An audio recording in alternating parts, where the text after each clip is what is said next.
നമസ്കാരം. ഫുക്രിയിലേക്ക് സ്വാഗതം. ബ്രസീൽ ആരാധകർക്ക് വലിയ നിരാശ നൽകിക്കൊണ്ടാണ് ഇന്ന് പ്രഭാതം പൊട്ടിവിടർന്നത്. ലോകകപ്പിന് മുന്നോടിയായുള്ള സൗഹൃദ മത്സരത്തിൽ ഫ്രാൻസിനോട് തോറ്റു ബ്രസീൽ. 1-നെതിരെ 2 ഗോളുകൾക്കാണ് തോൽവി. ഒരു ഗോളിൻ്റെ വ്യത്യാസത്തിലാണെങ്കിൽ ആ തോൽവിക്ക് വലിയ മാനങ്ങളുണ്ട്. കളിയുടെ രണ്ടാം പകുതിയിൽ 55-ാമത്തെ മിനിറ്റിൽ ഉപമെക്കാനോ എന്ന താരത്തെ ഫ്രാൻസിന് നഷ്ടപ്പെട്ടിട്ട്, അതായത് ചോപ്പ് കാർഡ് കിട്ടി ഉപമെക്കാനോ പുറത്തായിട്ട് പോലും 10 പേരായി ചുരുങ്ങിയിട്ട് പോലും ബാക്കി ഏതാണ്ട് 40 മിനിറ്റോളം കളി ഫ്രാൻസ് ഒറ്റയ്ക്ക് നിന്ന് പോരാടി. മാത്രമല്ല 65-ാമത്തെ മിനിറ്റിൽ അവർ രണ്ടാമത്തെ ഗോളും അടിച്ചു. ബ്രസീലിന് ഒന്നും ചെയ്യാൻ കഴിഞ്ഞില്ല. ബ്രസീൽ തീർച്ചയായിട്ടും വലിയ നിരാശയിലായിരിക്കും, പ്രത്യേകിച്ച് അവരുടെ കോച്ച് കാർലോ ആഞ്ചലോട്ടി. കാരണം ഇത്രയധികം അനുകൂല സാഹചര്യങ്ങൾ ഉണ്ടായിട്ടും ബ്രസീലിന് അത് ഉപയോഗപ്പെടുത്താൻ കഴിഞ്ഞില്ല എന്നുള്ളത്. കളിയുടെ തുടക്കം മുതൽ ബ്രസീൽ ഒന്നും ചെയ്തിട്ടില്ല എന്നുള്ളതാണ് യാഥാർത്ഥ്യം. ആദ്യ പകുതിയിൽ തീരെ മങ്ങിയ അവസ്ഥയിലായിരുന്നു.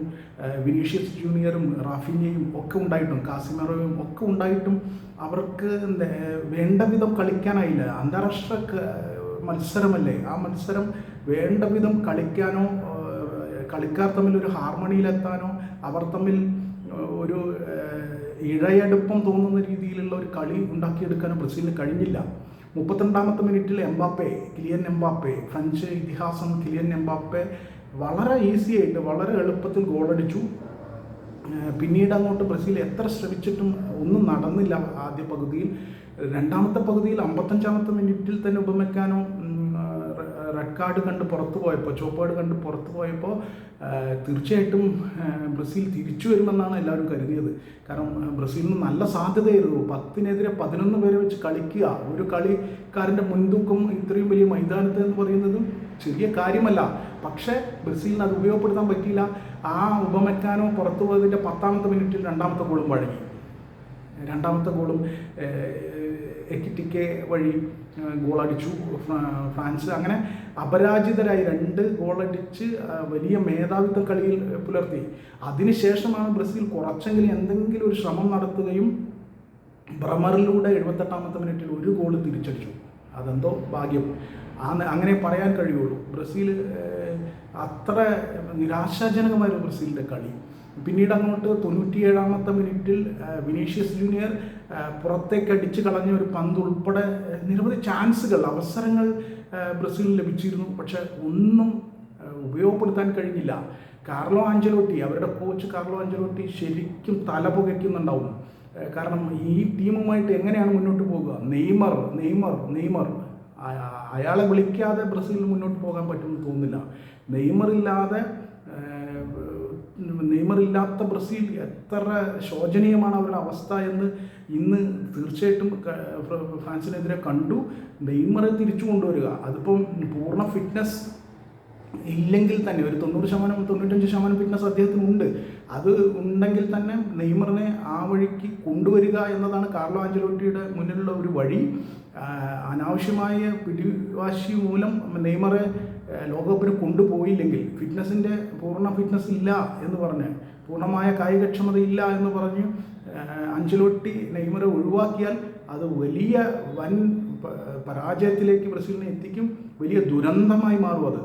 അതുകൊണ്ട് തന്നെ നെയ്മർ ഉണ്ടാവുക എന്നത് വളരെ പ്രധാനമാണ് ഈ ബ്രസീൽ നിരയെ സംബന്ധിച്ചിടത്തോളം എന്നത് ഇന്നലത്തെ കളിയോടുകൂടി ഉറപ്പാണ്. അവരുടെ പ്രതിരോധ നിരയും മധ്യനിരയും മുന്നേറ്റ നിരയും ഒരു തരത്തിലും ഏകോപിപ്പിക്കപ്പെടുകയോ മികച്ച കളി 3 മേഖലയിലും മികച്ച കളി പുറത്തെടുക്കാൻ ബ്രസീലിന് കഴിഞ്ഞില്ല.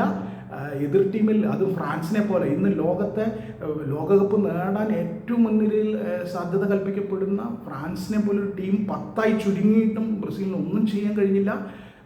അത് കാർലോ ആഞ്ചലോട്ടിയെ ചെറുതായിട്ടൊന്നുമല്ല, വലിയ രീതിയിൽ ആലോചനയിലേക്ക് കൊണ്ടുപോകും എന്നത് ഉറപ്പാണ്. തീർച്ചയായിട്ടും ആഞ്ചലോട്ടി നെയ്മറെ തിരിച്ചു കൊണ്ടുവരുന്നതിനെക്കുറിച്ച്, നെയ്മറെ എങ്ങനെ റീഹാബിലിറ്റേറ്റ് ചെയ്ത് അദ്ദേഹം ഉദ്ദേശിക്കുന്ന തരത്തിലേക്ക് ഫിറ്റ്നസ്സിലേക്ക് കൊണ്ടുവന്ന് നെയ്മറെ കൊണ്ടുവരാൻ എങ്ങനെ കഴിയും എന്നതിനെക്കുറിച്ച് ആഞ്ചലോട്ടി തീർച്ചയായിട്ടും ചിന്തിക്കണം. അതല്ലെങ്കിൽ കാര്യങ്ങൾ കൈവിട്ടു പോകും. 2002 ശേഷം 24 കൊല്ലമായി ഒരു ലോക കിരീടം ബ്രസീലിനില്ല. ആ കുറവ് നികത്താനാണ് അവർ കാർലോ ആഞ്ചലോട്ടിയെ, ബ്രസീൽ ഫുട്ബോൾ ഫെഡറേഷൻ കാർലോ ആഞ്ചലോട്ടിയെ പോലെ വലിയ പൈസ കൊടുത്ത് കാർലോ ആഞ്ചലോട്ടിയെ കൊണ്ടുവന്നിട്ടുള്ളത്.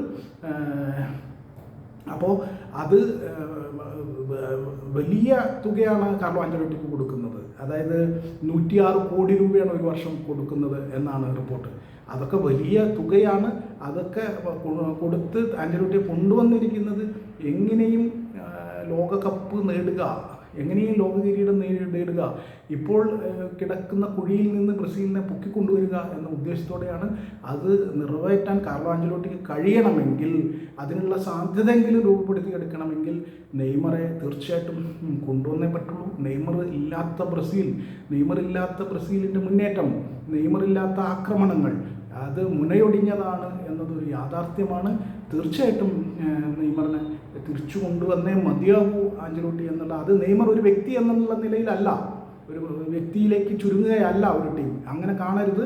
അങ്ങനെ കണ്ടാൽ അത് തീർച്ചയായിട്ടും ദോഷമേ ബ്രസീലിന് ചെയ്യുള്ളൂ എന്നുള്ളത് ഉറപ്പാണ്.